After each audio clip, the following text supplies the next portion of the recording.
Hello, everyone. I just suddenly had a brain cramp and couldn't think what to say next. But I'm here, I'm live.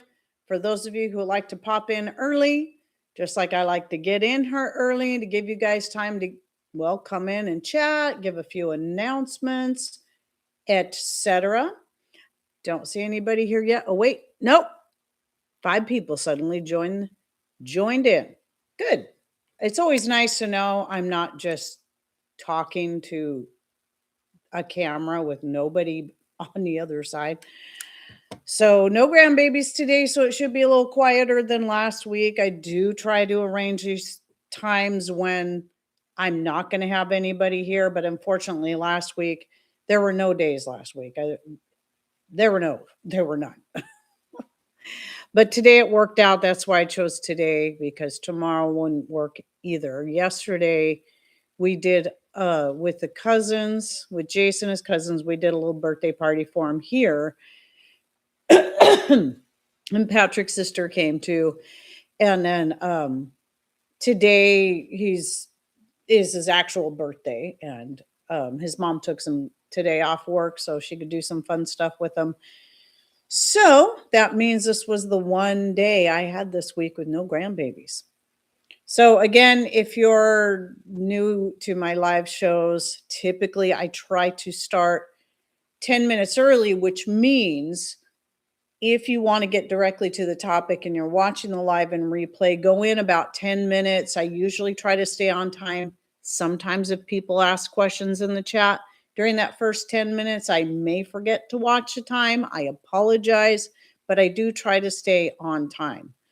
And I know I had someone a little annoyed that I went over the time like I knew was going to happen that one time, because somebody asked questions, I was talking, and next thing I knew, I looked at the clock and I'm like, oh my goodness, I thought I had more time than that. So it happens because, well, I'm human, and yeah,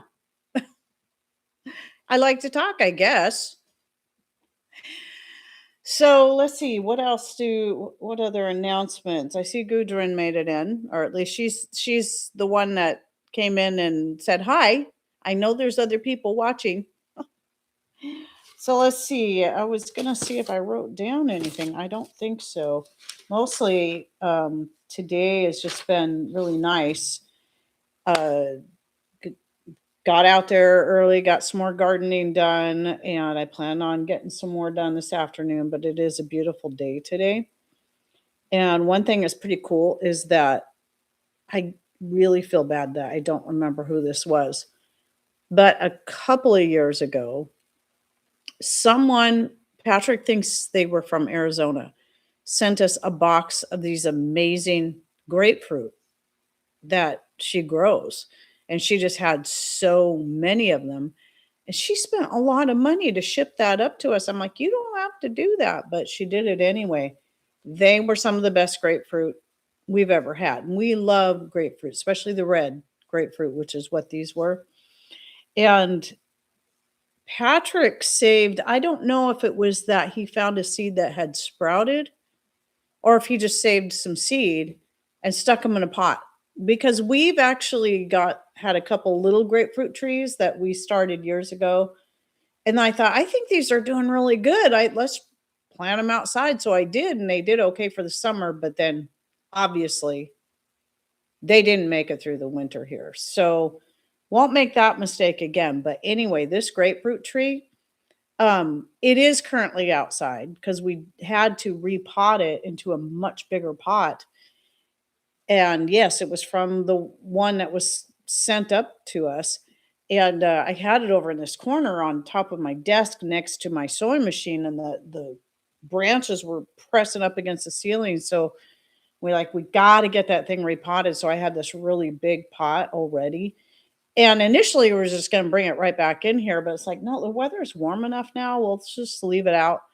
And Patrick put it on a little dolly with some casters on it so he could roll it around easy enough. And at night, because it's still been really cold at night, so we roll it up next to the house, and we have a piece of polycarbonate that we just kind of set up so it's kind of like a little greenhouse and keeps it sort of sheltered. And then during the day, as soon as the sun hits the deck, drag it back out in the sun, and you can tell it's so happy. It's getting new growth, and don't know if it'll ever bear fruit, but it'll be interesting to see. So that's Patrick's baby. The grapefruit tree is Patrick's baby. So one of these days I'll have to get some pictures and show you guys what it looks like. It's pretty cool. And then when the weather, we'll just leave it out there all summer. But when the weather starts cooling down again, we'll bring it back into the house. And we've got a we got a corner picked out, but we'd have to rearrange some stuff. But there's a corner over there. It's my hair cutting corner. We got a little desk there where I have my clippers and all that set up. So we'd probably have to slide that over. The reason that this corner has two windows because it's got a window in each corner, but it's so tall now in that big pot, we couldn't put it back over there because I got that desk over there. So over here would be the best one, and it would have a window on each side to get light in. So it would get some light coming in from the south and light coming in from the west. So that would be the perfect spot for it. So we got it all planned out. It'll be interesting to see what happens. And I have no idea how many years it takes for a grapefruit plant to get, or tree to get fruit, but I'm guessing probably from the time it sprouts to the time it actually fruits, it's probably about 7 years.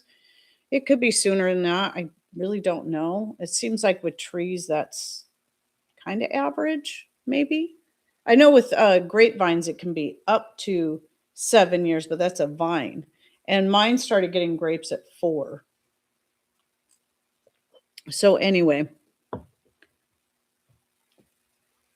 yeah, it would be really great if it did produce. I know Patrick's just like, it's funny because as soon as we put it in the pot, he'd come home every day. Does that tree have any fruit on it yet? Obviously, he knows better, but he's pretty excited about his grapefruit tree. But yeah, citrus, this is not the place for citrus. Apples do pretty good, pears do pretty good, and then berries love it here, but even apples and pears don't do as good here. Even though this is Washington State, this side of Washington State is not the same side, is not anywhere near the same climate as the other side of Washington State, where you get the big apples and the big pears and the peaches. Peaches grow beautifully over there. Here, you got to get the right tree. I know someone who got a tree and she got a whole bunch of peaches. And it was a new tree. And I need to get that tree because we love peaches too. So, got a couple minutes yet. And I really try to get started right on time. Or 1 minute according to this. I should just look at the clock on my phone. It's the easiest one to see. So I think it's going to be kind of a smallish group today. Gudrun's been following me forever. I'm gonna, if you don't mind, let me see what's going on here. Why is this not working? Oh, I need to slide it down. I am going to make a couple more people moderators, but I don't want anybody that I turn into a moderator to feel like they have to be here every time or that they have to do moderator stuff. But Deb's not going to be here today. So I am going to try to take some, especially those who've been around. Well, there's a moderator right there. Tyler just popped in. Yeah, look at you. I haven't seen you in a couple of weeks, but I am going to try to make a couple more moderators. So Gudrun, I went ahead and did that. Again, don't feel obligated to have to do anything. You won't see your name turn blue until you comment again in the chat. And anyway, I'll probably get a couple more because that's the one thing about having several moderators is you just never know who can be in here. And the purpose of a moderator, I have not had any issues with trolls coming in here. It happens to a lot of people, but I just haven't had any issues. But one thing the moderator can do is get rid of the trolls or delete their comments. But you can also, this is one of the really nice things, is if you uh, moderators can actually post links. So if I'm talking about something, you can go get a link from my main channel and post it in there, a video link. So anyway, I'm going to go ahead and get started because now that I've talked about that, I'm a minute late. So hello, everyone. Heidi here from Rain Country. God is good all the time. And we're going to talk today. It's another AI related video. So, watching AI so you don't have to video. But this, this isn't really just from one specific video, but just some of the common advice given on these AI videos that I thought I would cover a few of these bad advice. It's not all terrible necessarily, but in my personal opinion, all right, I'll put it that way, there's better ways to do things and some things that's absolutely unnecessary. So, yeah, I'm an old timer, but not constant. We'll check how this works. Okay. I don't know why I hadn't thought of it before, but yeah, I also don't like to, again, I don't like making people moderators and then having them feel like they have to do that work. Don't feel that way. It's not like you're getting paid for your time. I mean, I hardly get paid for my time. So, anyway, I've got, I think, 7 points. And if anyone else has heard any bad advice, and it doesn't just have to be from AI videos or whatever. It can be from real people who claim to be preppers. A lot of times these people are just doing the prepping thing, channels and blogs and what, because it's a niche, it brings in views. And sometimes people are newer to it, and so they're still caught up in certain gimmicks, I'll put it that way. And we all kind of fall for them when we first start jumping into the whole idea of preparedness. And honestly, a lot of these ideas, even though I'm saying AI, it's clear that AI gathered them from real people who think this way, who have this mentality of this is what you got to do and blah, blah, blah, blah, because they got it from somebody else who got it from somebody else. And I see it every single day on my own channel. Somebody will come in and say, well, shouldn't you do this? Or why don't you do that? Or so and so says you should do it this way. I don't care what so and so says. I'm going off my own experience. And I've tried some of those gimmicky things, and I find them to be a waste of money and time. So, starting off, number one, I've seen this one a lot. And personally, this is one I never did. Well, probably because we don't buy 2-liter bottles of soda.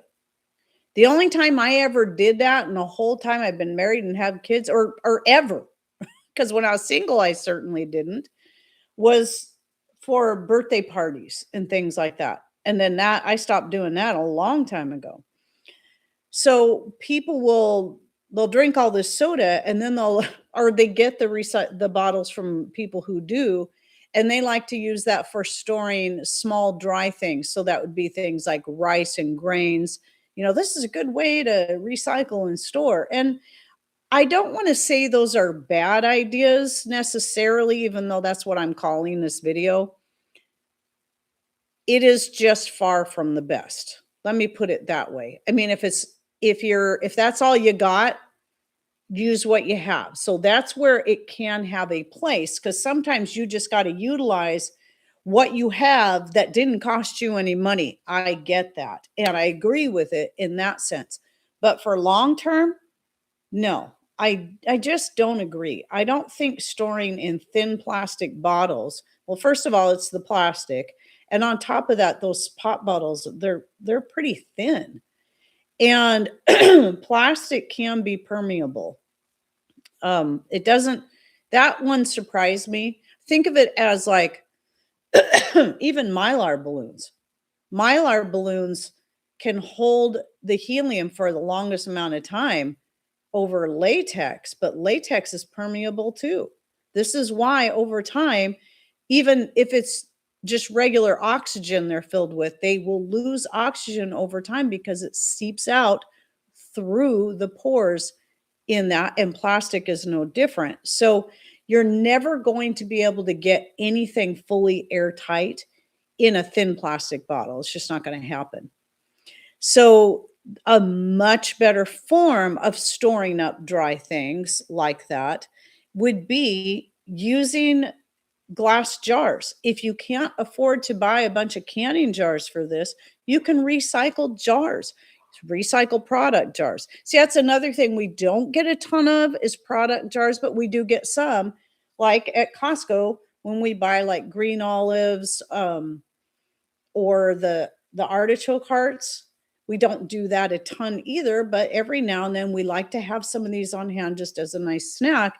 And then I take the jars, clean them out really good, and then I vacuum seal. This is vacuum sealed. This is flaxseed in here. Flaxseed will go rancid if not vacuum sealed. So I use Patrick's chamber for this because you can't use a standard food saver top with any kind of pump because the food saver top won't fit over something like this. And a lot of your product jars are like that. Unless they just happen to be a regular wide mouth, regular or wide mouth size, it's not going to work. But Patrick's chamber works perfectly. I also like to use these for making, more so now, I use these for infusing oils and making tinctures, medicinal tinctures. But you can also use some old-fashioned canning jars, like I have several of these. I can't even remember how we came across these, but perfect way to store dried goods. You can't really vacuum seal these, but this is good for things you're not worried about having to vacuum seal, but you can still have an airtight seal because, well, we got a rubber seal here, and we've got this, the bale wire holding the glass lid tightly against the jar. So anything that you can recycle this glass for storing goods like that is perfect. As in the video that just published today, excuse me, the nuts and seeds are one of the things I like. Oh, and dried meats, because there's always going to be a little fat in that meat and you don't want it to go rancid. So anything that's fatty, you got to vacuum seal it if you want to prevent rancidity. And then those things can last pretty much indefinitely. And as long as they don't lose their seals. But nuts can go rancid probably, I don't know. I know it's within a year that they can go rancid. I just don't know the exact time. And it probably depends on how cold the area is that they're stored. But if they're not vacuum sealed, or if they don't stay vacuum sealed, once they lose that seal, sometime within the year, they're going to go rancid on you. And then you're just going to have to toss them. And especially with something expensive like Brazil nuts. Yeah. That's why with those from now on, I will only vacuum seal in jars with the superb lids, because I've yet to see anything cause those to come unsealed, where even the ones like this, I've had some of these come unsealed. Some of them, it takes a lot of bonking around. It probably depends on how high up I pumped it when I was sealing it, but it could also be just small defects in the lid, like when it was originally opened, depending on how you opened it, can cause it to not get a perfect seal when you go to do that. That's why I won't use those anymore for vacuum sealing, but just reserve them for, for any other kind of dry storage. I'm not worried about. Vacuum sealing is fine. So, rice, you don't have to vacuum seal it, but so you could store rice in jars like this, big old pickle jars. That's great. I would recommend that far more than soda bottles. Okay, number 2 is TVP. Some of you might have heard of this, and don't worry, I will explain it, because I'm one that hates it when people abbreviate every single thing there is out there, and you're always left guessing what it is, especially when certain abbreviations can have several different meanings, and some of them are kind of embarrassing. I really appreciate it when people use full sentences instead of just throwing they ask me questions and they throw out some abbreviation I've never seen before. It took me a long time to figure out what EVOO meant. And it took somebody actually putting it within a good context. I'm like, oh, extra virgin olive oil.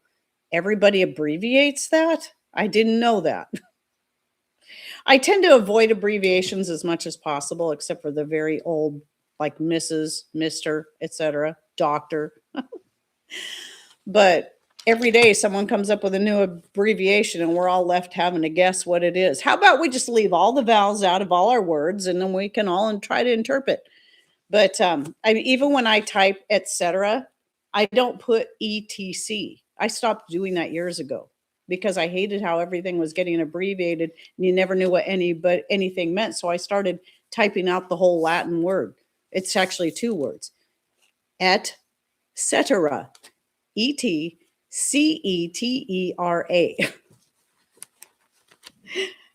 Just to make sure people know what I mean.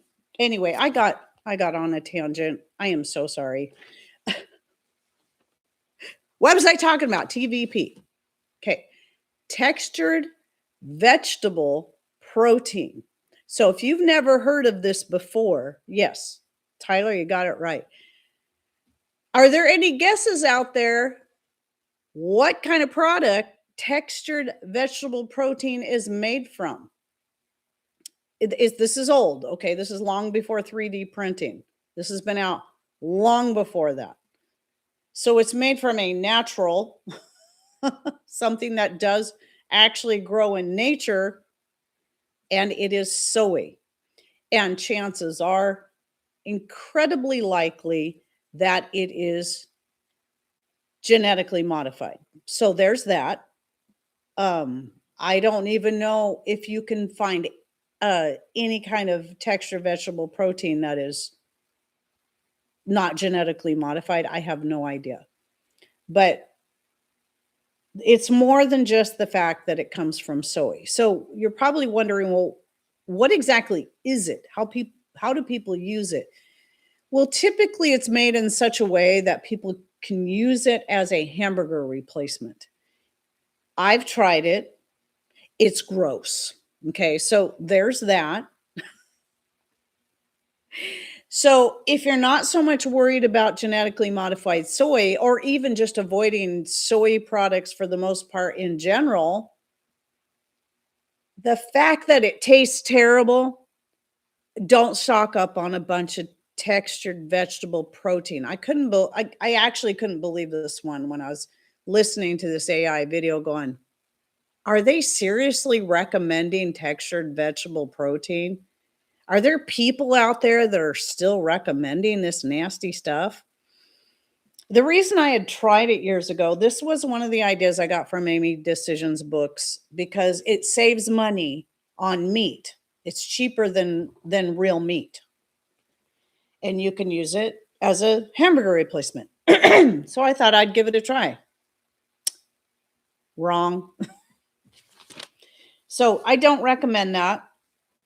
And just like I'm always saying, if somebody recommends something, even if they just rant and rave about it like it's the best thing on earth, most money saving, best thing a prepper, self-sufficient, etc., person can do, don't go out and buy 50 pounds of it.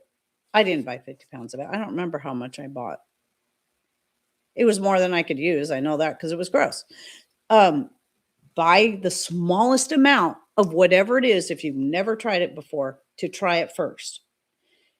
Then decide if it's going to be worth investing your money in. Same thing goes with freeze-dried fruits and vegetables or anything. I was trying a bunch of freeze-dried. So this is why I like Mother Earth products, because they sell some of their freeze-dried stuff in little small packets so you can at least try it. And then if you like it, you can buy it in bulk if it's something you think you're going to use. Or at that point, if you're finding, wow, I like a lot of these freeze-dried fruits and vegetables, then you could consider investing in a freeze dryer. That's actually one of my other points on here, and I jumped ahead of myself. So I'll just finish talking about that. That was actually point number 4. So I jumped over point number 3. And I mean, that's what I did. And I started off with Honeyville, but with Honeyville, you could only buy these number 10 cans. And I really hated investing in these number 10 cans when I wasn't even sure if I was going to like it. Come to find out, most of the vegetables I did not like. Most of them I really, really did not like. The broccoli, the what else was it? I don't know. There was a lot of it I didn't like.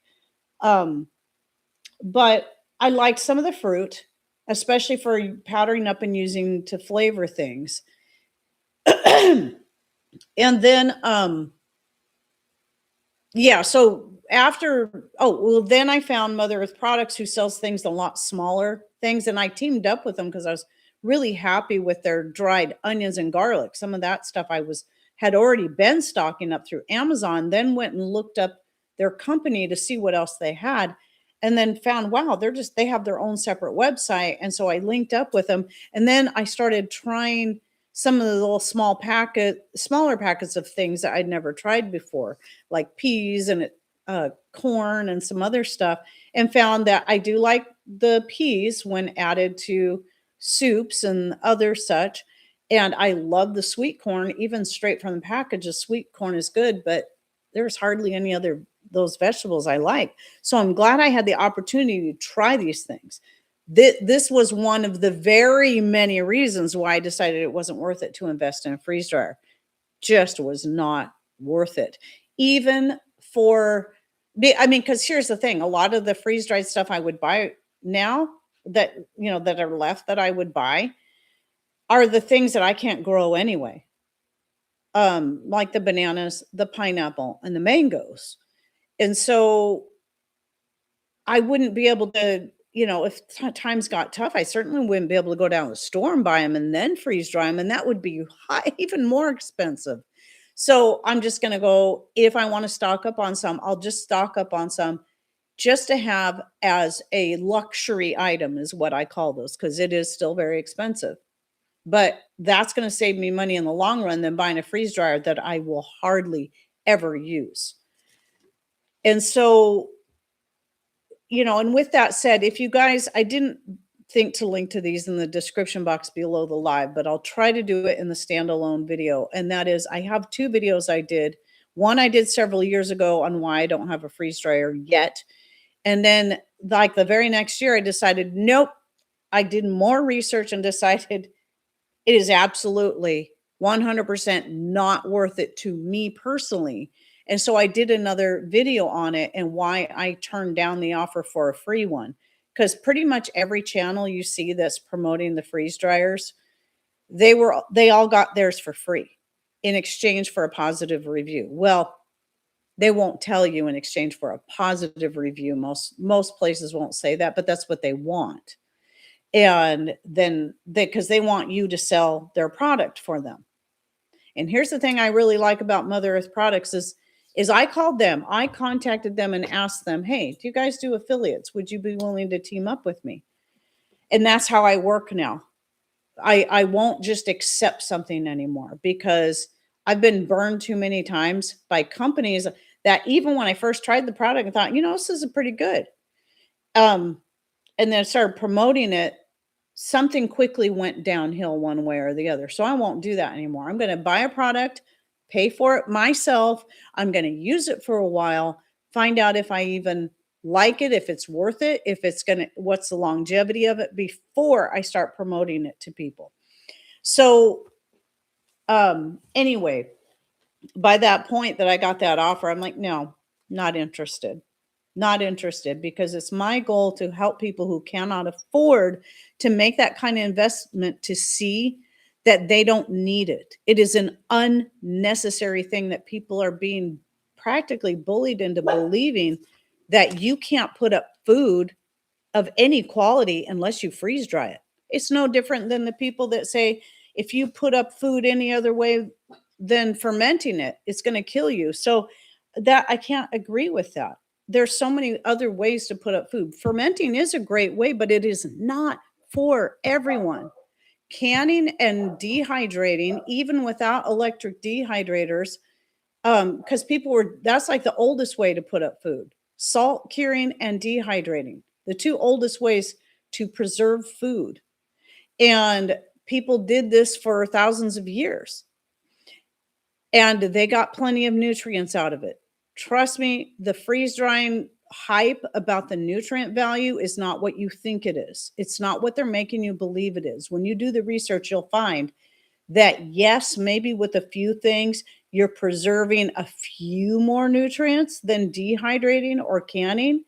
But the truth is, as soon as you cook those items, anything that you preserved, it's gone. It's no different than canned or dehydrated when it comes to the nutrient value. So, and then the whole thing about it storing for 25 years and dehydrated food only stores for like whatever it is they're saying, a few years. That's not true. Dehydrated foods can store for just as long as you have them properly packaged and stored for just as long as freeze dried. So, um, anyway, if it's what you really want, if you love freeze dried foods and you really want a freeze dryer, you think that's going to be the best thing for you. And you can find ways also to freeze dry some of your stuff and sell it to people and that way get some of your money back. Yeah, I don't have a problem with that. But I will say this one more thing that, if you, just in case some people don't want to take the time to go back and watch those videos and the research I did and the things I learned, I've had about 50% of the people that have bought freeze dryers that have come back to me. So half of them say they love it. The other half says it was either just a waste of money, they don't use it enough, but most of those people said they immediately started having issues with their freeze dryer. It was breaking down on them. The company wouldn't follow through and fix it. They wanted to charge them to fix it for them, and they wanted them to pay for the shipping to ship it back to the company, which was something that big and heavy is going to be horribly expensive. And I think they would have had to pay shipping for it to come back to them. And the defect was on their side, not on the buyer side, not on the consumer side. So I find that highly disturbing. Now, have they since fixed the issue? I hope so. I hope so. For the sake of the people that are buying them, and especially those who are buying them and really like them. I hope they fix this common issue that they knew was a problem and still were charging people to fix it for them. So, anyway, that's my thought on that. Just because AI is telling you this or this YouTuber that you really like is really promoting this freeze dryer doesn't mean it's right for you. You shouldn't run out and buy either the freeze dried foods or the freeze dryer until you at least do a little research. Well, the freeze dried foods as far as buying in small amounts so you can at least try them to see if it's even worth your money and time. But it's definitely not the only way to put up food. Okay, here's another one you've heard me talking about, just like with the freeze dryers, a billion times, and that is oxygen absorbers. My personal opinion, they're a gimmick and nothing more, and they're absolutely unnecessary.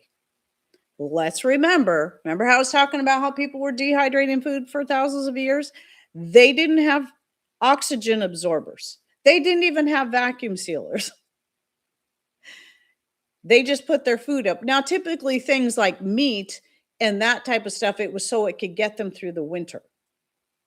And that's all they needed was for it to get them through the winter until they were able to get more food or get them through the non-meat time of the year. Just like with vegetables, we can the fruits and vegetables that are coming in the spring, summer, and early fall, excuse me, so they can get us through the winter. Now, preferably for me, I want to dehydrate and can the things I've got coming in. I want to put up enough to get me through 2 to 3 years, just in case for some reason one year we have a fail. Like our plum tree, we got a lot of plums for the first time off of it last year. I'm afraid this year we'll get none. I'm glad I put up a lot because we had a late freeze, and that's the one thing about some of these early flowering fruit trees. If you have a late freeze, you're not getting any fruit off of it that year. Last I looked, I couldn't see any little plums on it, and I think the freeze that we had killed those before they had a chance to even start setting fruit. Not unless there's some up high. I can't see anything on it. But our apples should be fine. We should get a lot of apples this year. Um, I like to see and touch what I buy. Let's see. Let me go back here and read. See, O2 absorbers. If you need some, staple some steel wool in a folded coffee filter. Does the same. I've heard that before. Let's see. I agree. I will never own a freeze dryer. Electric costs, oil changes. Yep. So, and that can be get expensive over time too. And some of these extra costs people don't think about. It's probably a lot. Well, I don't have anything in dehydrators right now because I was lazy about it today. I'm gonna definitely tomorrow get them filled up, but these are all running on solar power right now anyway, this time of year. But if I had a freeze dryer, I wouldn't be able to do that because you have to run it for 24 hours. And I don't like things running through the night because it could possibly drain the battery completely. And then either way, I'd have to start the whole process all over again. It just wouldn't work for me if I wanted to run it on solar power to save the electricity costs. And I've heard that it probably is obviously going to depend on your area, but I've heard the electricity costs, at least for a couple of different people that shared it with me, cost them $20 a month. And I'm guessing their electricity costs aren't as expensive as like around our area is. I think that would probably cost us more. But and then the cost of the oil and then the time of the oil changes. I'm assuming you probably have oil filters. I can't remember. But and they're bigger and they're noisier. And I think maybe those two dehydrators, they're going to hold way more food than one freeze dryer. Those two together might be the size of a smaller freeze dryer. And I have two of them, two dehydrators. And I can put way more food in the two of them together than one of the small or medium freeze dryers for a fraction of the cost with both of them together. So anyway, and even then, dehydrating, you don't even, especially if you live in a dry enough climate, like I'm assuming Tyler's climate is probably pretty dry, you can dehydrate all kinds of stuff without an electric dehydrator at all. But if you live in a very humid place or a very wet and humid place, then yeah, especially this time of year, a dehydrator is definitely helpful. Okay, let's move on for that topic because it does tend to get people mad at me that have freeze dryers. And I'm sorry, I'm not trying to make people mad. I'm just trying to be honest. I've looked into it so many times. I've been tempted a few times to buy a freeze dryer, and then I look deeper into it and like, you know what? I really don't. I really don't. And then people get rude and say, "Oh, it's only because you can't afford it." Well, whether I can or not isn't the point. That has nothing to do with it. If I couldn't afford it, then I'd pinch and scrimp and save until I did, just like how we paid off our house. We cut back all the excess and we paid the house off. We said, we're going to pay the house off in 2 years. And I didn't think we could do it. We paid it off in like 18 months. And so not only did we reach our goal, we reached it in a lot sooner because you start finding all the excess you can cut. That's what I do if I didn't have the money already set aside to just go buy one. So dumb. I think it's because people just get offended when you don't do what they do or have what they have and support what they do. It's not that I'm against it. If you love it, do it. If that's what you like, if that's what you want, do it. I'm not against you doing it. I'm against people feeling like it's the only way to put up food or being made to feel that way. That has always bothered me. It's the same reason I will probably never own an Excalibur. It's not that I have anything against people owning an Excalibur dehydrator. It was the attitude that came with it. It's the only way to dehydrate food because, before the freeze dryers became the big thing, the Excalibur was the Cadillac of all dehydrators. And if you didn't have the Excalibur, then you were subpar.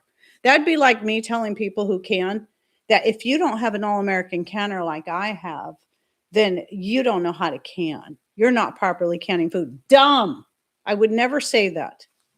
I invested in the All American canner because I did my research and this, and from what I learned and what I heard from many people that had them, it sounded like the right investment for me. And I'm glad I did. But I'm sure I could can just as well with any other canner. So yeah, but this is why I don't try to push the um, country living grain mill on people. It is an investment. It's expensive.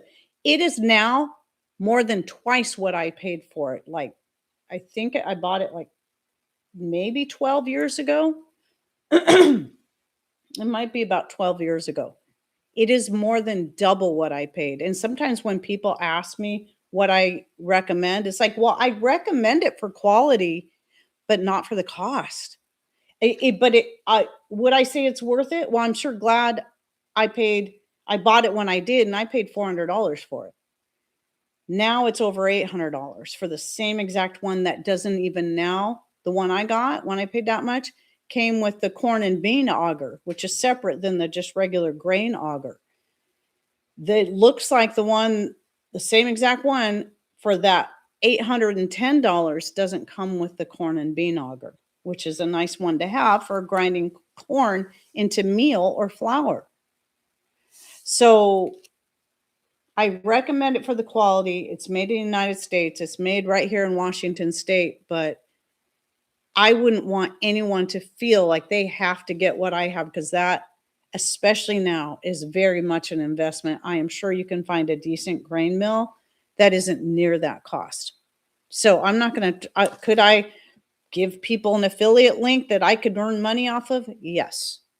But I am not going to try to convince people it's the only way to mill up your grains because it is expensive. So anyway, that's another side issue. I'm sorry I kind of got off on a tangent there. So did I finish my thing on oxygen absorbers? I got back on freeze dryers. So let me say this again on the oxygen absorbers because now I can't even remember what I covered. So I find them to be a complete waste of money because in probably most cases, you either just don't need them at all, or you can just vacuum seal. So if you're putting stuff in jars that you can vacuum seal, there's no need for oxygen absorbers. You get people that get all technical and say, well, vacuum sealing will only remove X amount percent of the oxygen. So you got to put in oxygen absorbers to make up the.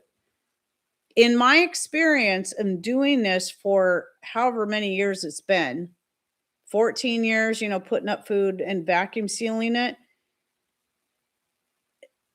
oxygen absorbers were a complete waste of money and unnecessary. Nothing that I never put oxygen absorbers in anything I vacuum sealed. And it was never necessary. I have tried them in Mylar bags because Mylar bags are a little fiddly to try to vacuum seal. I've messed around with it in some of the ways people recommend it, and I could get it to work once or twice. I'm like, I give up. I give up.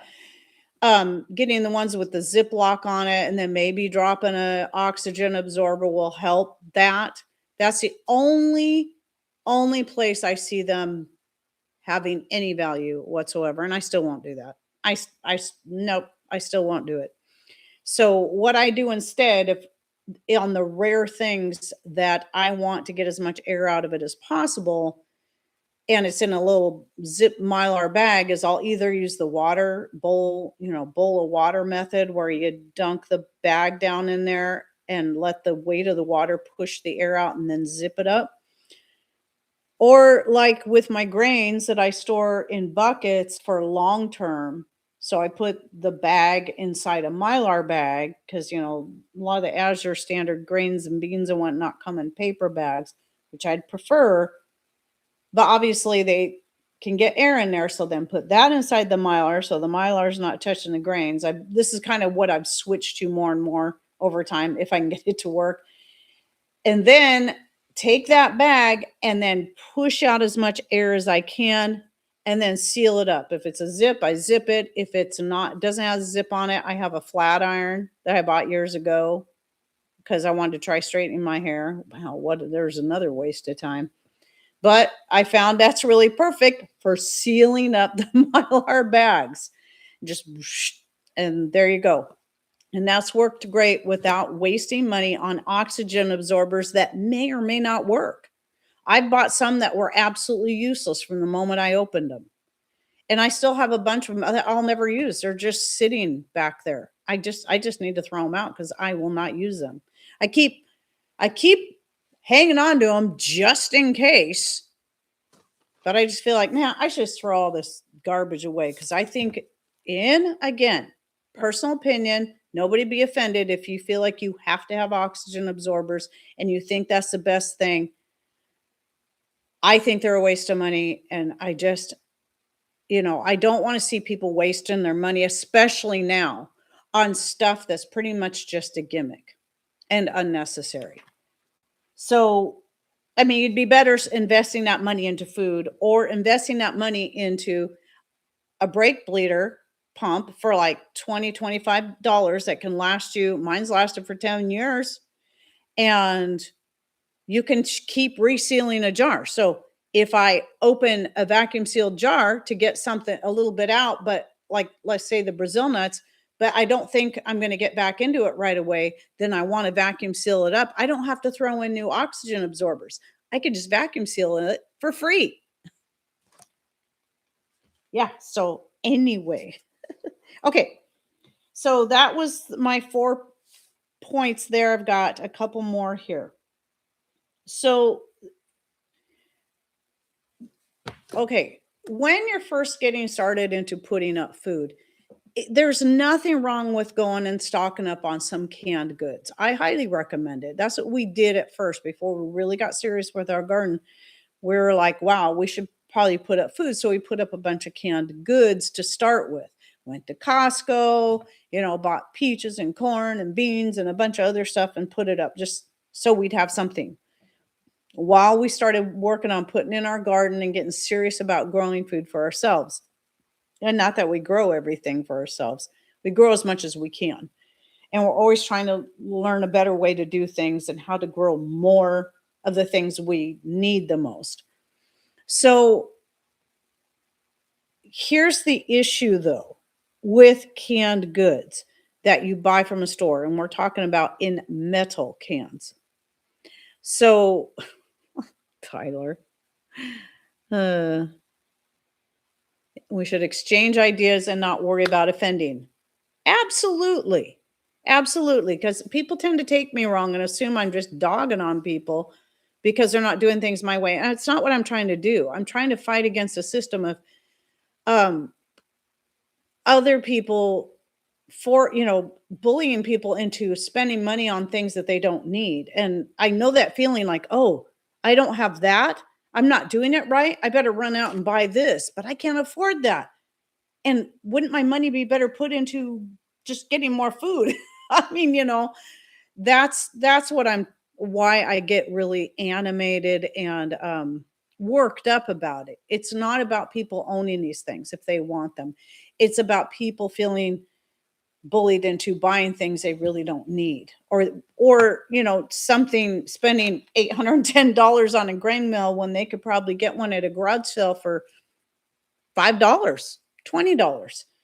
Just like the all-American canners that we picked up at a garage sale a few years ago, because I already had my big one, but there were 2 smaller ones, and they were only asking $5 a piece. And we just went ahead and gave them double that. And even that, I felt kind of bad that we didn't give them any more, even more. But that was a screaming deal. I go again. That was a screaming deal. And one of them I don't think had been used at all, and the other one looked like it had maybe been used once or twice. And so yeah, don't forget, if you really feel like you got to have that product, maybe start watching secondhand to see if any of these things come up. Like the KitchenAid, a lot of people were saying the KitchenAid mixers now, the new ones, are nothing like, I mean, they're charging an arm and a leg more for them, but they're not made near as well as the more classic style ones. And you can get secondhand ones that are probably going to work better and last longer than any of the brand new ones, fancy schmancy looking ones. So, secondhand sometimes is the best way to go. Just like my little pasta maker that, or, the little, it's got the laminator and the cutters for spaghetti and fettuccine. I paid $3 for that, but to buy that now, it's a minimum of 50 bucks, but I got it at a garage sale that didn't I don't think anyone had ever used it. $3. It was still in the box. So, anyway, but the store let me come back to the keep I keep getting sidetracked. The store-bought canned foods. Here's the problem with those, is that in my experience now, as someone's been canning for quite a while, is that your store-bought canned foods are not going to have the shelf life the same way your own home canned foods are in jars. And that might sound surprising to some people who are kind of new to this whole thing, but let me explain something. Especially when you're talking about anything that's acidic. So tomatoes or fruit that you buy in metal cans, well, the acid in there starts breaking down that can, and eventually that can's going to lose its seal. Remember all that Costco stuff I was talking about? Well, it kind of got when I started home canning stuff and it tasted so much better, a lot of that stuff sort of got forgotten.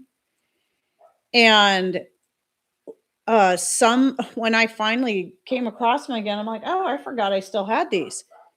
The cans, I started pulling out the cans and they hardly weighed anything. Come to find out, somewhere along the way, they had lost their seal and everything inside had dried out.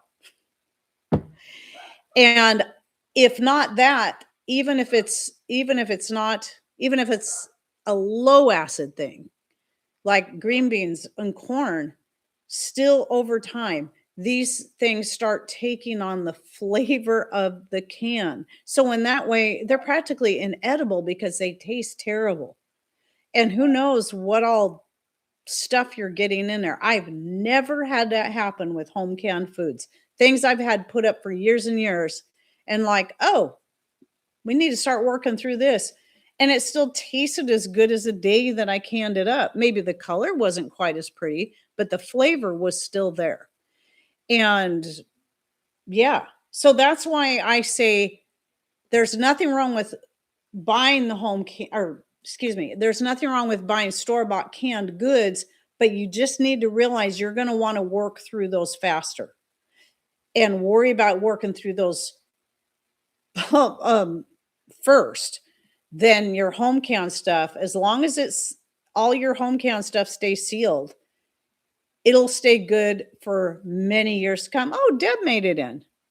See, our thrift stores need checked regular because some items disappear as soon as they are put out. I can imagine. Yeah, especially now. You'll see every time there's this, a spike in prices on food and fuel, all of a sudden people, it's like in 2020 when people couldn't get what they needed, all of a sudden there was a spike in people wanting to put up their own food. Now, whether or not, my guess is quite a few of those people didn't stick with it, but at any rate, there were plenty that did, especially when they started realizing it tastes better than the store-bought stuff, and you know what's going in it. So anyway, so the store-bought can, that's my thoughts on that, just from my own experience and what I've seen. In fact, I remember one time, it was after we moved, we had a lot of my canned stuff and the store-bought canned stuff out in Patrick's shop. But after our oldest son moved out, we took his bedroom and turned it into a pantry indoors so we could keep things more climate controlled than we could in the shop. Because I was losing seals on some of my canned stuff out there because it would freeze in the winter, then it would warm up, and then it would cause the seals on some of my stuff to get lost. And we figured out that's what was happening. So we moved, we turned his room into a pantry, but put shelves. We even got a middle row of shelves. And after we moved some of those canned foods in there that we had, some of the stuff I still forgot about. I remember hearing something from that back room, and I'm like, what the world is that? Well, it was a can of fruit of some kind. I can't remember what it was. I think it was fruit cocktail. and it had just lost its seal. I happened to be standing close enough by the room to hear it lose its seal that I was able to save it. I had defined what it was, and I realized that's what it was, and I took those and I dehydrated them. It was good too. They made a good snack. Dehydrated fruit cocktail, yum. So there's an option too. You can do that if you have a dehydrator, or if you even have a freeze dryer and you got stuff like that.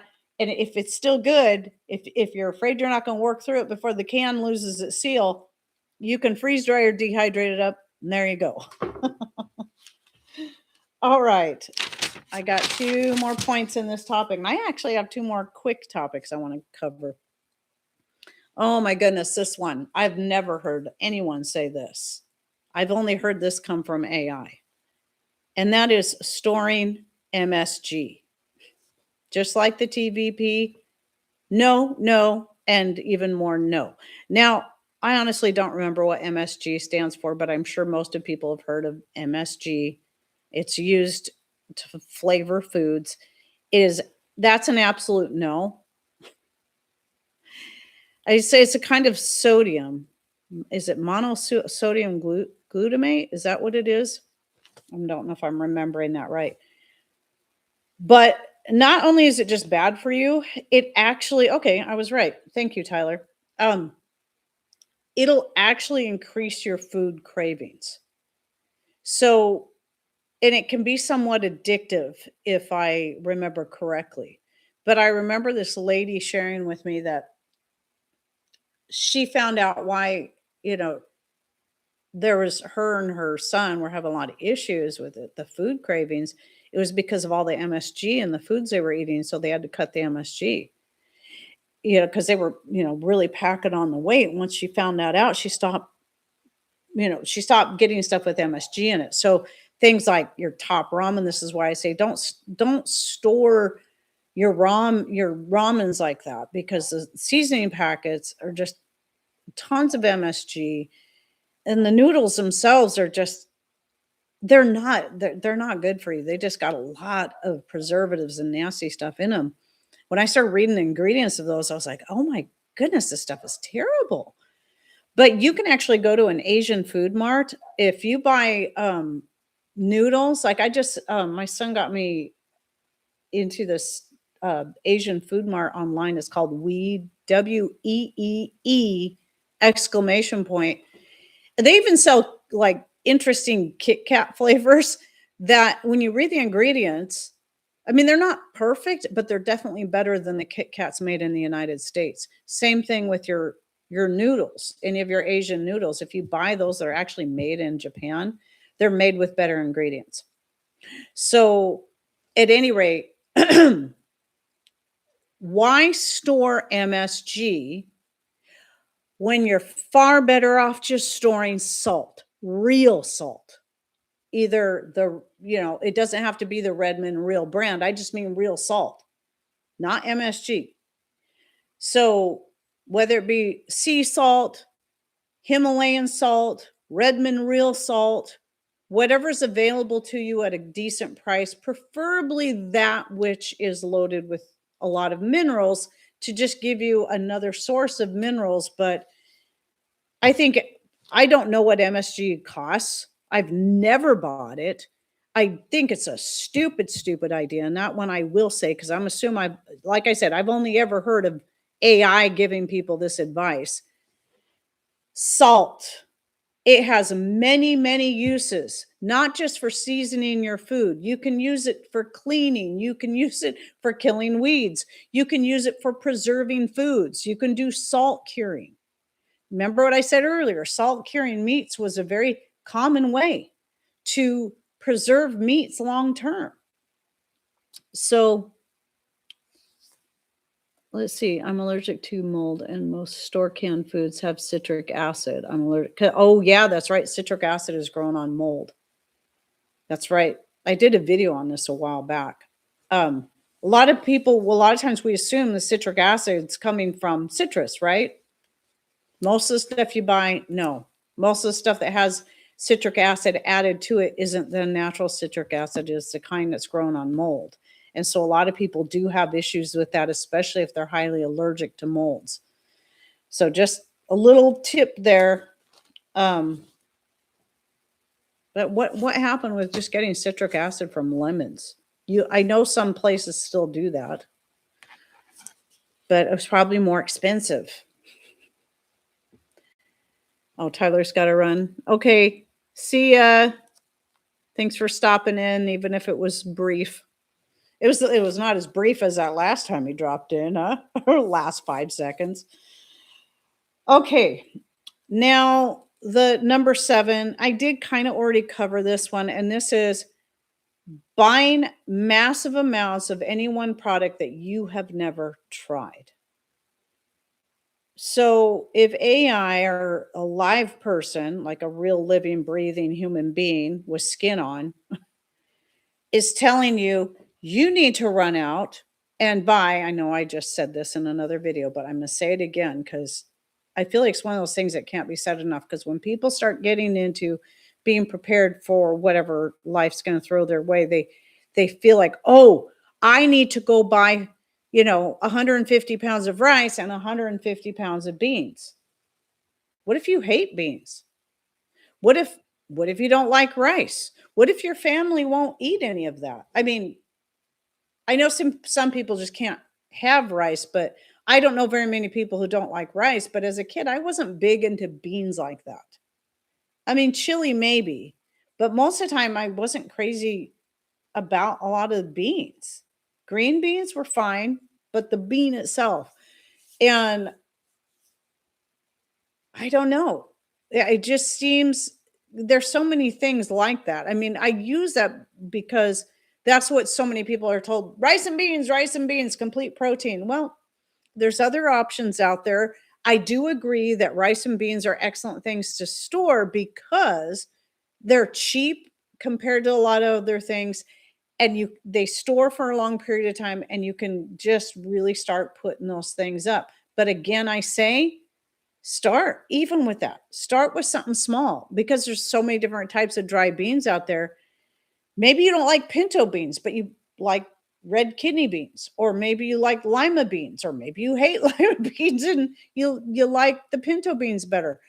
And great northern beans. There's so many different types of beans. And then you've got lentils of all varieties. I'm just now really getting into lentils and bought 4 different types from Azure Standard. And they look beautiful in these jars with the red and the gold and the green and then the dark green. It's beautiful. And I tried a little bit of each in a stew that I made, and it was good. So, and lentils are nice because they cook up way faster than dry beans. But at any rate, find the things that make more sense to you.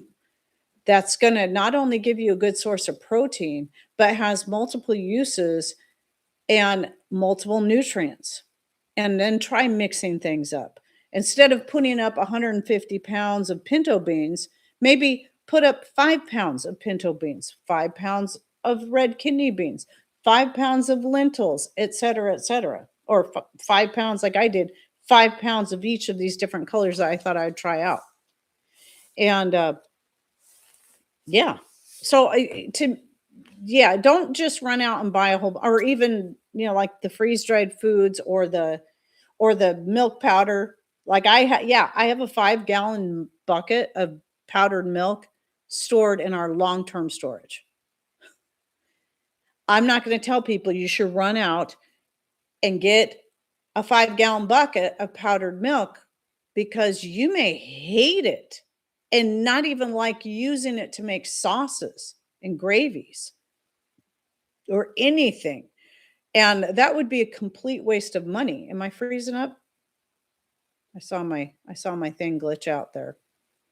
So at any rate, you gotta, whenever you're looking at anybody's talking about anything, it's not that particular food isn't a good idea to store. Sardines, for instance. A lot of people hate sardines. Patrick does not like sardines.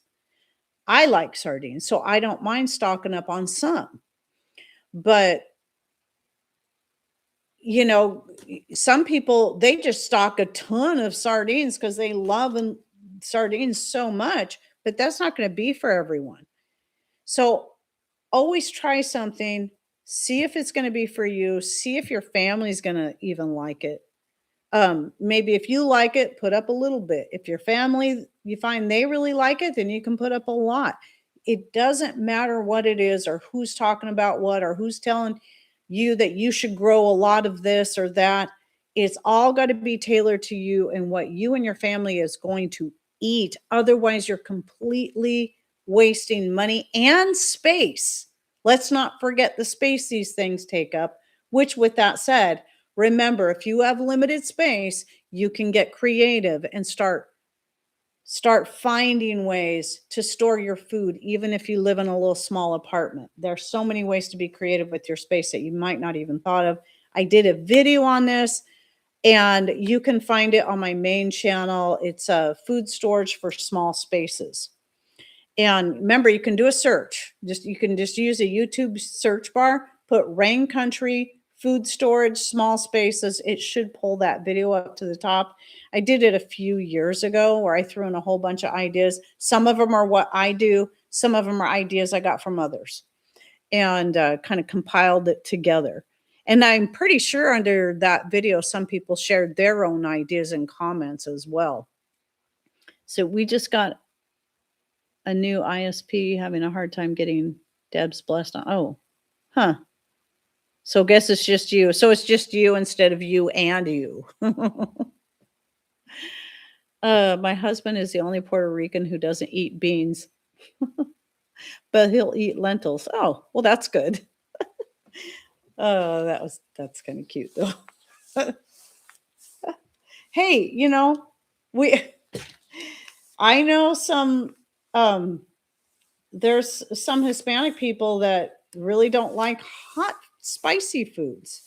I can't remember if my daughter-in-law, she's Mexican. I can't remember if she likes spicy foods, but it seems like there's some, like those standard Mexican foods, that she doesn't really care for. So, we're all individuals, no matter what our nationality is, no matter where we came from, we're still going to have some things there just are not for us. Like me, that would be liver. Ew. I don't eat filters. You guys just go ahead and eat your filters. Eat your checkers. I don't know. Somebody might get that joke. It's a movie quote. I'm good at movie quotes. Okay. So let me move on to, you guys can keep sharing your ideas on, like, if you've heard any other bad ideas or ideas that you think should not be so highly promoted, maybe just suggested. Go ahead and share those in comments or in the chat. I'm going to move on to topic number 2. This was one, I actually talk about this in my video, my Monday video coming this next week. But I'm going to go into more depth here. I found it a little disturbing. So that is, we should never be discouraging anyone from putting up for hard times. And what I mean by that is that sometimes I think we can discourage people without realizing we're discouraging people. Oh, sorry. Okay. Puerto Rican food isn't spicy, and I hate liver. Well, good. So I can't remember what video it was on, but it was fairly recent. And there was a person that came in and started saying that, well, it's too late now for people to put up food and to put up for 7 years. And I'm thinking, well, first of all, I never told anybody you should put up for 7 years. I mean, I might, oh dear, somebody drove by. I'm so scared. Anyway, maybe they thought I said that because I was sharing about Joseph, the 7 years and the 7 years, right? But I wasn't saying everybody should put up for 7 years. But this person saying, well, it's too late. If people haven't gone on board yet, it's too late for them. There's not enough money and time for them to put up for 7 years. Well, first of all, I've never told anybody they should put up for 7 years. If you're to a point where you can put up for 7 years, sure, cool. That's great. What I've always tried to encourage people to do is to start small. We've all got to start somewhere, and it's never too late. Never, never too late to do something to better your situation. It doesn't matter if you've never put up food and never been interested in being more self sufficient and never thought you needed to prepare for anything, and you're just now considering it, or you've been doing it for 20 years. We can all do something to better our situation. It doesn't even matter how limited your funds are. Because, especially if you're an American, if you live here in America, or very likely if you live in the UK, I'm going to assume, I think we all have something. We all have some little luxury or two or 10, something that we like to spend our money on that is absolutely not necessary. And we justify it because it's only 50 cents. It's only $5. What if that's $5 a day? What if it's $5 3 times a day? What if it's 50 cents 2, 3, 5 times a day, or even once a day? All this adds up. And I'm coming back to, in the earlier topic where I was talking about how we paid off our house. And I just remember when Patrick and I sat down and decided to get serious. And we're doing the math, we're looking at all our bills, and the house was the last thing we had to get us completely out of debt.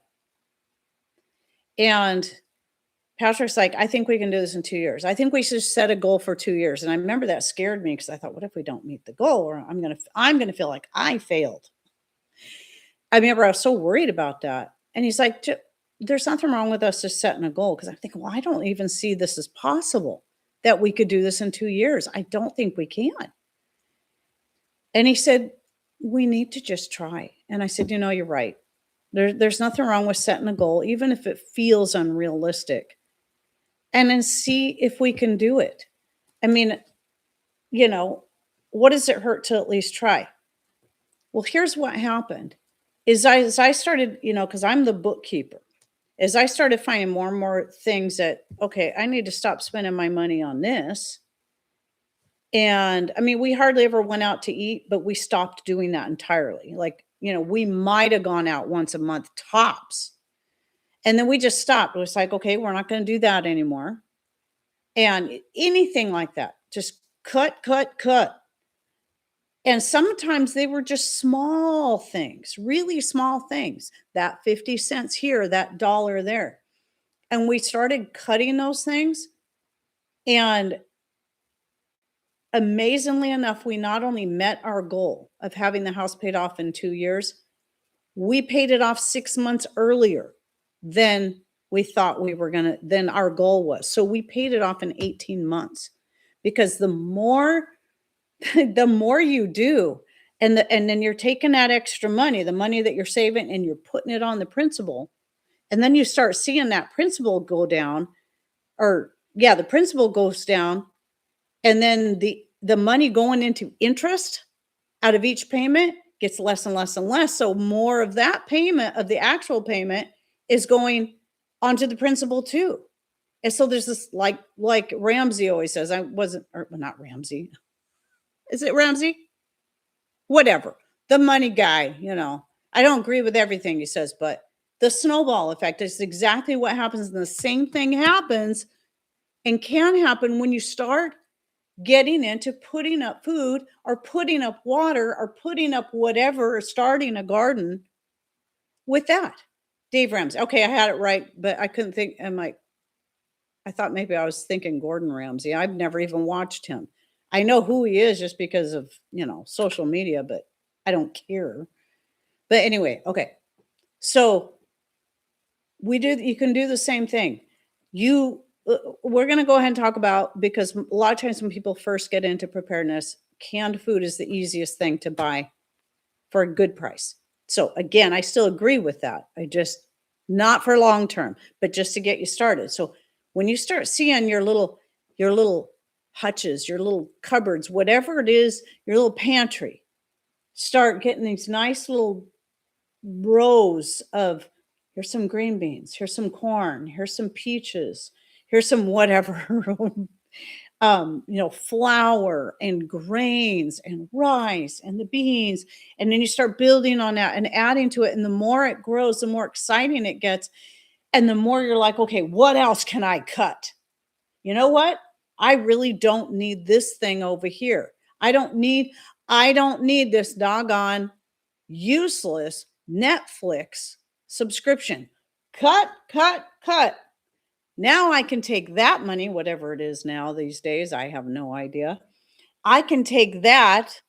I know when we had it, before I had it shut off, it was like up to $22 a month.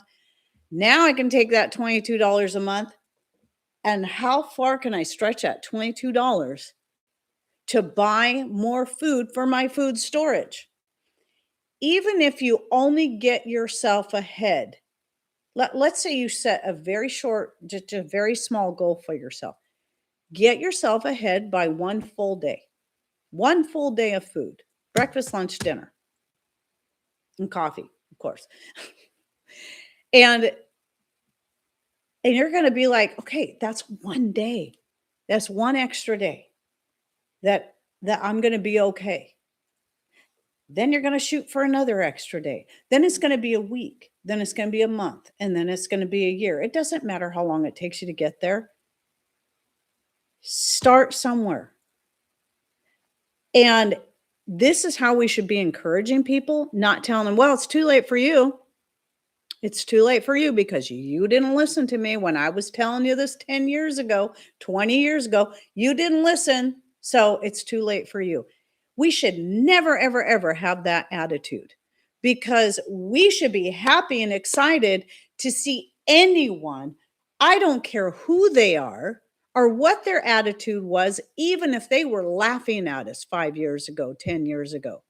We should be happy to see them getting on board, because I've been seeing it happen.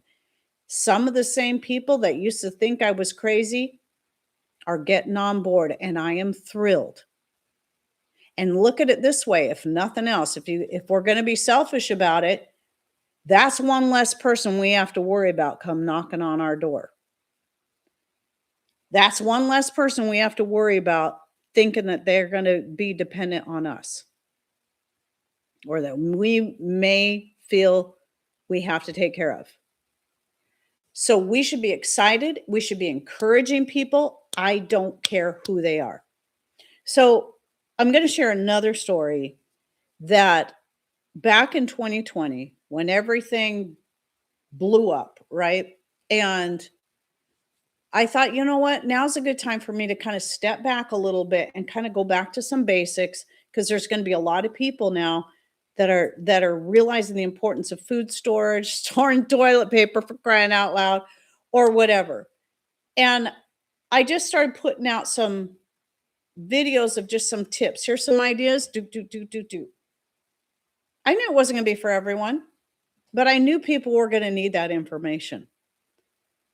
I had someone who'd been following me for maybe a couple years who just got so mad and basically yelling at me in a comment under one of those videos and saying, I don't care about those people. Stop dumbing everything down. We've already heard all this.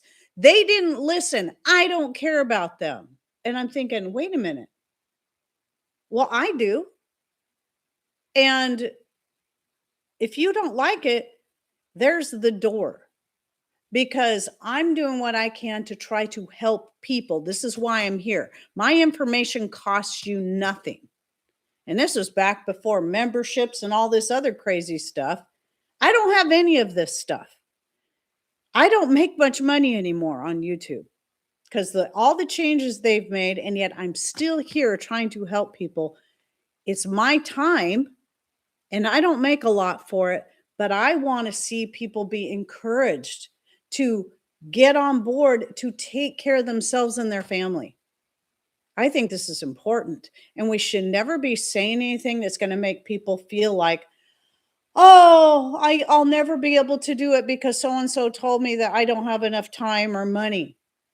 No, we all have something we can do. Even if it's seeing if you could get some seeds from someone you know that gardens and get to know them, learn how to grow some potatoes. Some of the easiest things to grow. Maybe potatoes aren't the easiest thing to grow in your area. So find out what is something that's going to have a lot of calories and that has a lot of uses. That's why I say potatoes. And anything else. Find out what grows naturally in your area. That's something you can do. You can forage things for free. Around here, berries, dandelions, plantain, even apples, because there's a lot of apple trees that just get abandoned on old properties. There's a lot of things that you can forage for. And it doesn't have to cost money. It might just take some work, some physical labor.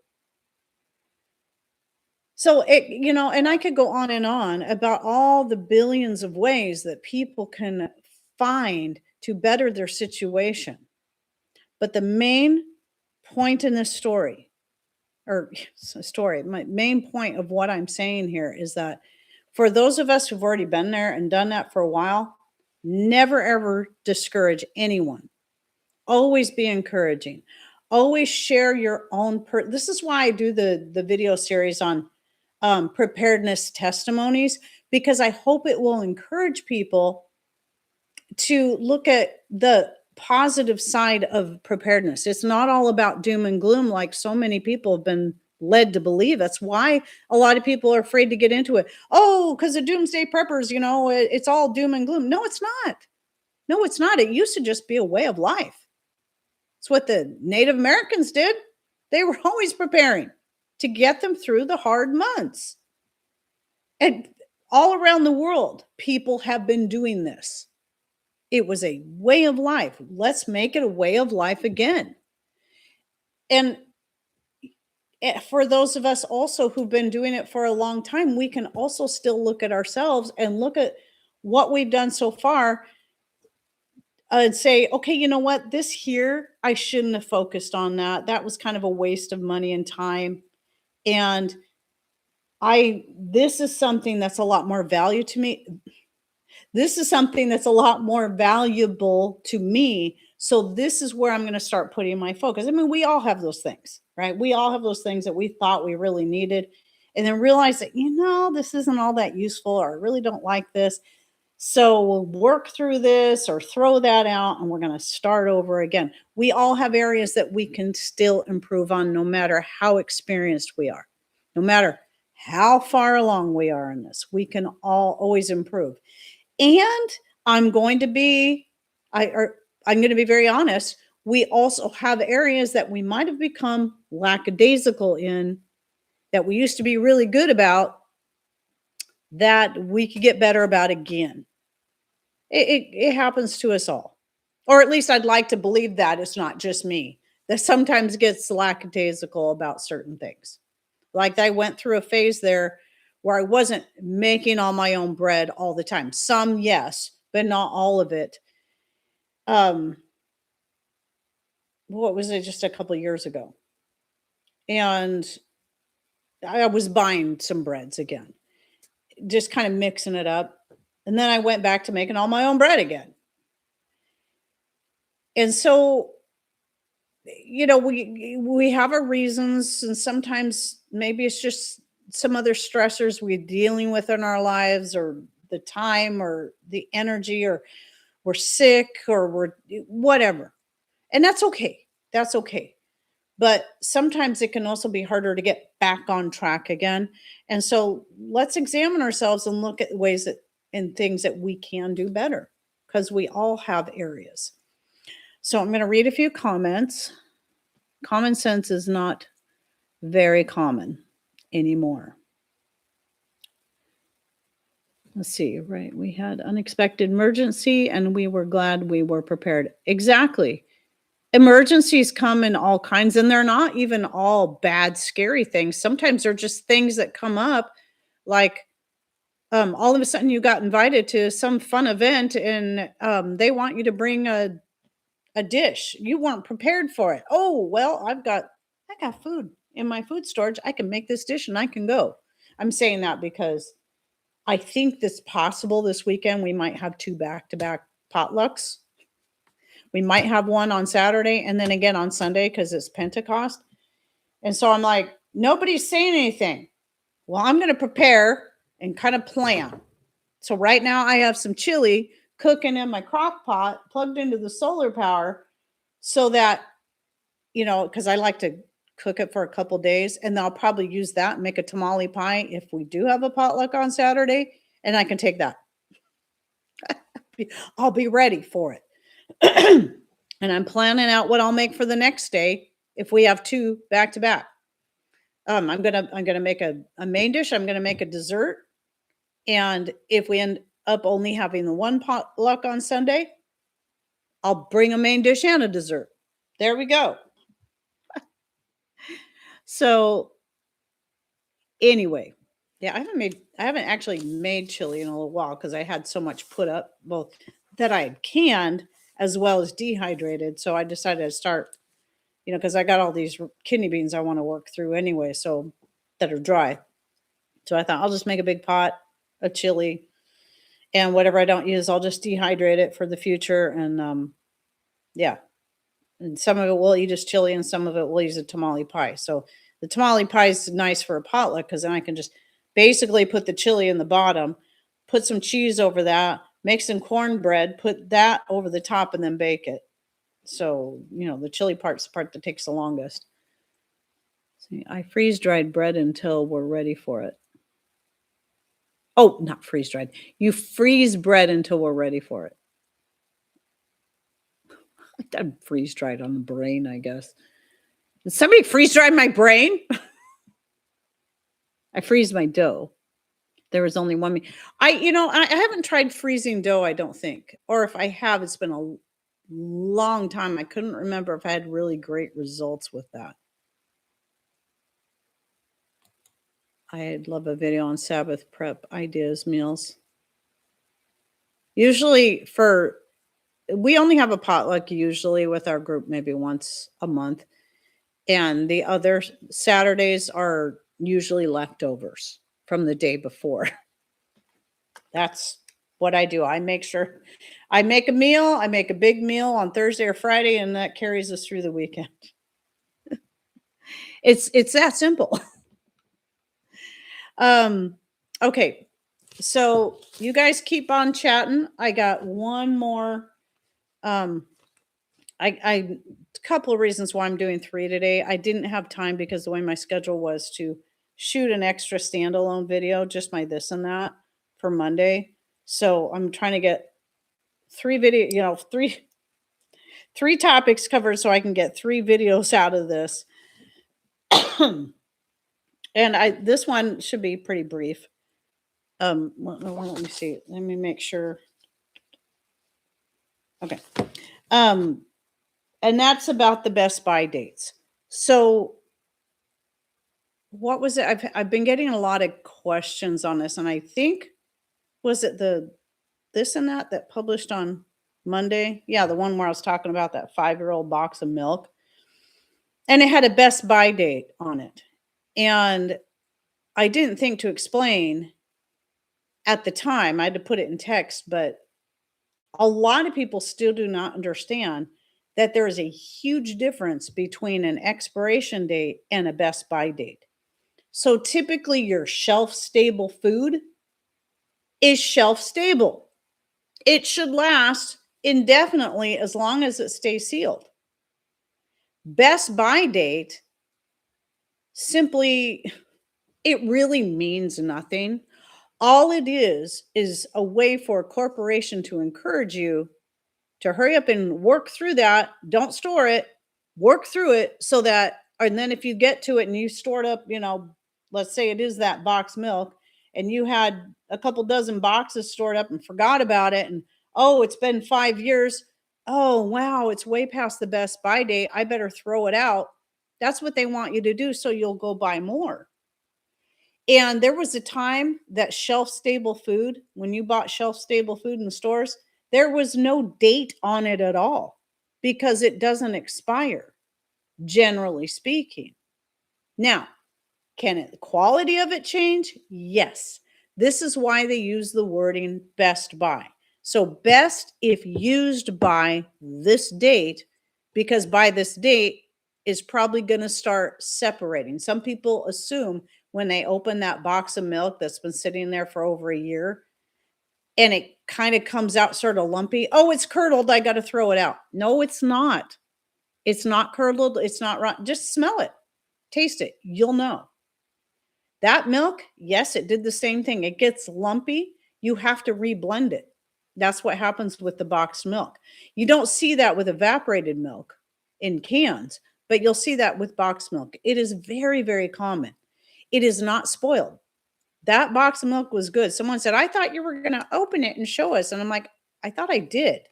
Well, I did actually shoot another video that day about that milk and some other milk ideas. And in that one, I don't know if I opened it in front of everybody, but I did show the glass. And um I rarely taste things in videos. I'm funny about that. Even sometimes just taking a drink of my water on camera, always feel a little insecure about that. But that's why I don't do it.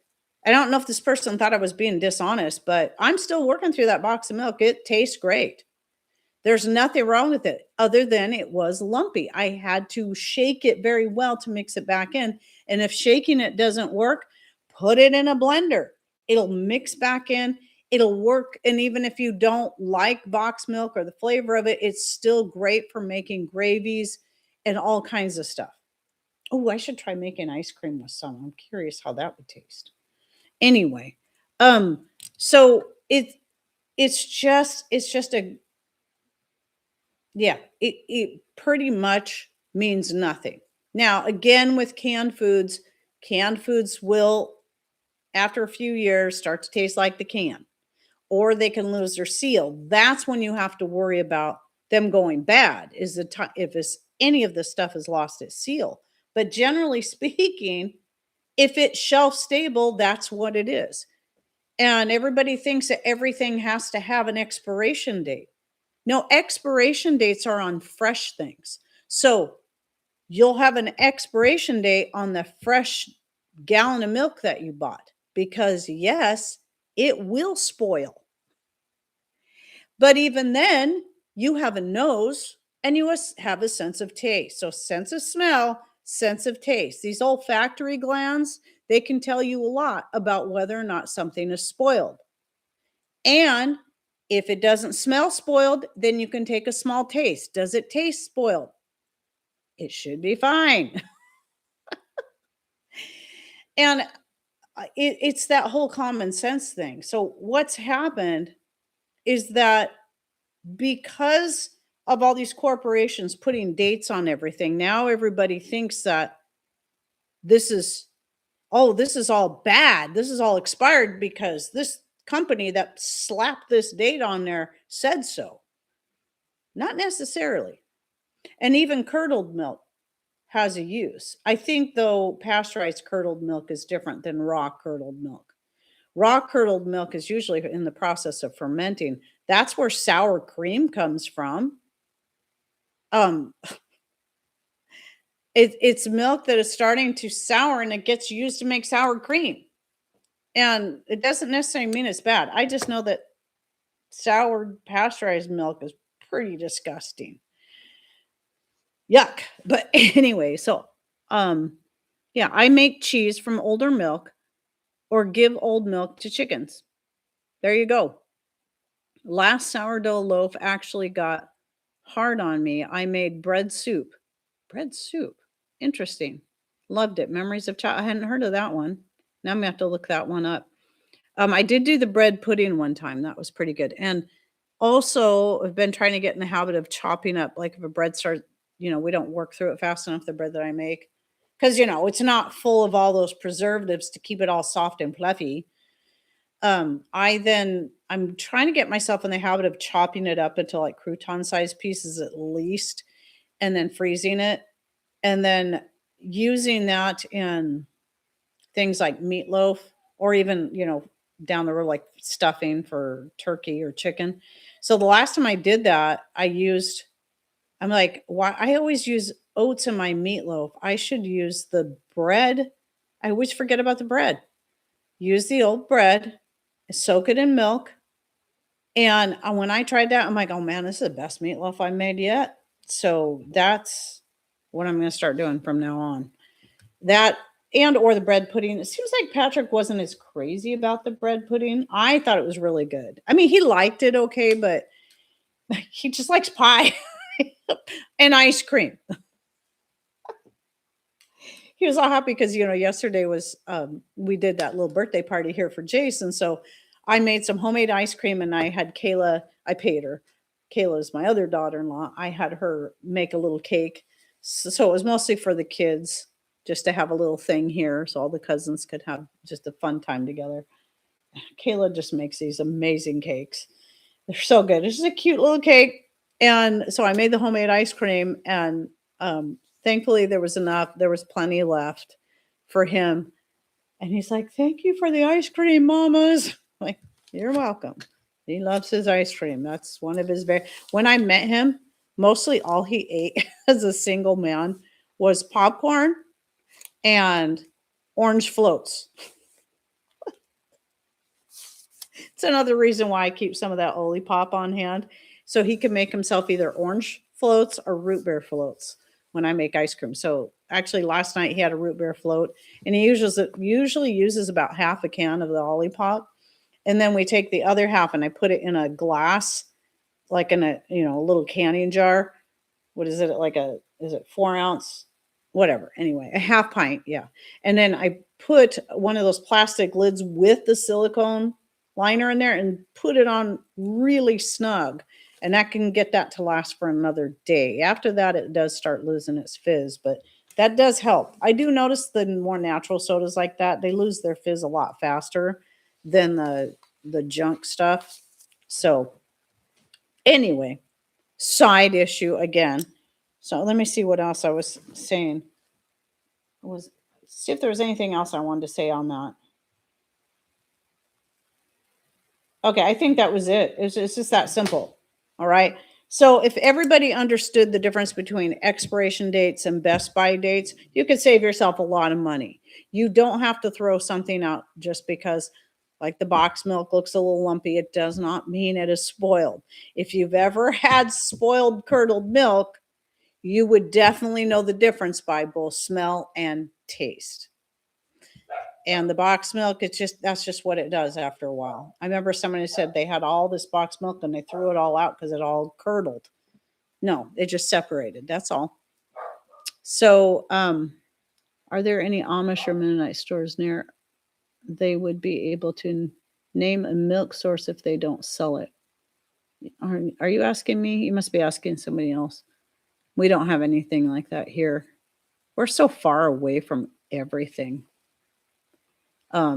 So that's why there is a creamery about 80 miles from here that we've bought raw milk from before, but you know, it costs a lot money and time to get in there, and we hardly ever get into town. So this is why I'm really glad we have Azure because at least I can get the organic Valley milk.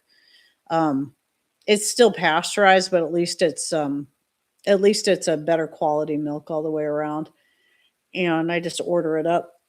I'm so glad they're carrying the milk because Misfits Market, I was getting organic milk from their grass-fed milk, but it was it I think it was all grass-fed, but they stopped carrying it. And so I'm just kind of Misfits Market is becoming more and more of a disappointment to me.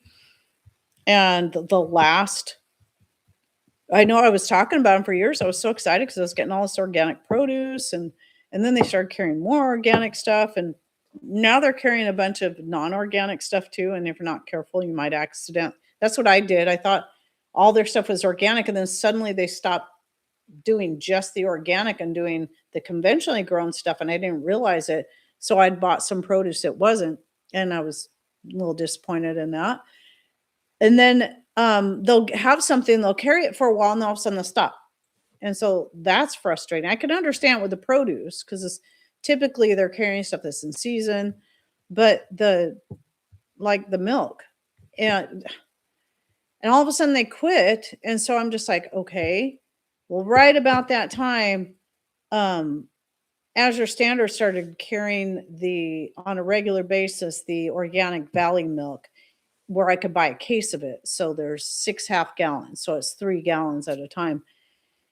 And that was definitely a better deal than buying it by the carton down here at our local store or even buying the individual cartons either from Misfits Market or from Azure. If you buy the unit of 6, it's a better deal. Still not as still not as good of a deal as the organic milk they have at Costco, but we just don't get in there enough and they don't ship this far. We're too far away for to have it shipped. So, yeah. So I'm glad we have that. So every month I just order a case of it, and that seems to work pretty good for us. But I'm always ahead, so I have plenty of the fresh frozen milk as well as that. And I also got I'm ordering a case of the evaporated milk and a case of the sweetened condensed milk, and I don't know if I'll get the box milk again. I still have several boxes left, but the milk powder, that too. So now I just get that from Azure Standard as well. They have the organic A2 whole milk powder there. So that's yeah. But yeah, we just don't I've had sources before where I could get raw goat's milk, but they've never been very reliable. And you kind of you kind of I don't know, they're sort of I won't say what I was thinking. I'll just leave it at that. I mean, sometimes things just happen. Like the lady that was just giving us raw goat milk every week. She was just doing that out of the kindness of her heart because she had all this milk and she appreciated our channel. She started following me and she lives locally. So, and she was practically single and a little older than me. And, she'd get lonely. So I'd go visit her once a week and we'd just hang out and talk, and then she'd send me home with sometimes a gallon and a half of goat's milk and every week. So a lot of times I'd end up with excess. And so I'd make cheese and all kinds of stuff. So that was the early days of my channel. But then she had a major life change and had to get rid of all her goats. And so until that happened, she was a very reliable source. But I did extra stuff for her too because she'd want to pay me to fix something for her. And I'm like, no, you're not paying me. You give me all this milk. That's worth a lot of money right there, that milk. Yeah, but your channel. I'm like, let me do this for you. I appreciated it a lot. But yeah, other than that, I mean, there's other people I've dealt with that it's just, they're kind of like farts in the wind. I'll just say that. I probably shouldn't have said that, but I said it. There it goes. It's out there. I just spit all over the place too. So, yay for me. Let me double check. I want to make sure I did double check. So that was my 3 main topics. So the best buy dates, the don't discourage others, and then the bad AI advice. There we go. So, well, I know you guys have a life, and I say this every time, but I really want everybody to know how much it means to me that you guys come that are here in the live, that you take the time to come just hang with me. And if you're watching this in replay, I appreciate that too, because I know we all have things to do, especially this time of year. We're wanting to get outside. It's a beautiful day today, and I do need to get out there and get some more stuff done while it's nice. And so it means a lot, and I enjoy this time so much. And it actually, just doing this is just so much more worth it to me because I can now have the material to edit and create videos for my main channel while getting to visit and hang out with you guys at the same time. It's like a win-win. Let's see what else we got here. I want to read a few more comments before I go. Let's see. There is a vast difference in milk. It depends on how clean they keep the milk. I know with goat's milk there is. I had one lady I was getting the milk from. Most of it was good, but I had one that was just awful, and it was clear that even though I've never had goats, I know enough that it was clear that that female had must have been around a male that was in rut because it was bad. It was so terrible. There was no way. She took it back. I didn't dump it. I just told her it was really gross. If I Let's see, I bought a gallon of raw milk, but they skimmed the cream off before they put it in the container. It wasn't very good. Oh. I know the raw milk we were getting that we did buy one time from that place I was telling you guys about in Squim. Um, it was pretty good. My son didn't like it. He didn't like raw milk. But I think it was more a mental thing to him, not because of all the fear mongering of the media and whoever else is screaming about how evil and bad it is. I think it was more of an experience that he had with raw milk at somebody else's house, and it was bad. It was goat milk, and it wasn't very good, and it had hair in it because they didn't do a good job of getting the hair out of the milk. I know that's kind of tricky though. I usually just filter the milk again when I'd get it from people because there always seems to be some hair in it, and I know it's almost impossible though to keep all that out. But yeah, I think goat's milk doesn't last as long. 4 days for me. Again, I wonder if it depends on the breed too. Been working in the dirt. Yeah, I'm almost done. I'm almost done. Getting ready to go work in the dirt some more myself. Okay. I do need to get going. So, again, thank you all for coming in. I hope you all have a great rest of your day. And you guys are, if you got weather like we have right now, that's just beautiful for at least this day. I hope you're having time to just get out there and get some sun on your skin, on your face, and hopefully get some things planted or harvest some herbs or whatever it is you got going on wherever you are. And thanks for coming in. Take care and God bless. Love y'all. Thank you.